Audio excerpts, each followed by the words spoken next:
In today's video, I'm going to teach you how to use OR in Microsoft Access Query.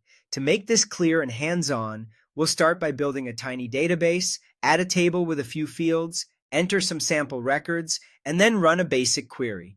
This foundation is exactly what you need before you start applying OR conditions to filter results. Begin by opening Microsoft Access. On the Start screen, choose Blank Database. Give your database a simple name like TestDB and confirm where it will be saved. Then click Create. Access will open your new, empty database so you can start defining its structure right away. Next, let's set up a table that will hold our student information. Go to the Create tab and select Table Design. You'll see columns for field name and data type. Add 3 fields. First, name with the data type, short text. Then age with the data type number, which is important because you'll want to compare ages numerically later. Finally, city with the data type short text. When you're done, save the table and name it Students.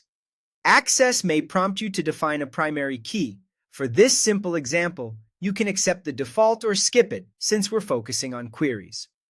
Now switch to Datasheet view to enter a few sample records. Type 3 rows just like this: John, 20, Manila, Anna, 17, Cebu, and Mark, 22, Davao. Press Tab to move across fields and Enter to move to the next row. Access saves your changes automatically, but it's always a good habit to save the table when you finish. With data in place, let's create a query. Go to the Create tab and choose Query Design. In the window that appears, add the Students table, then close the dialog. You'll see the students' fields available to use in the grid below.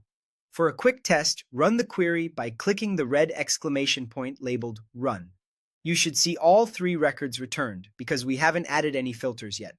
This basic query verifies your setup and is the perfect starting point for using OR conditions.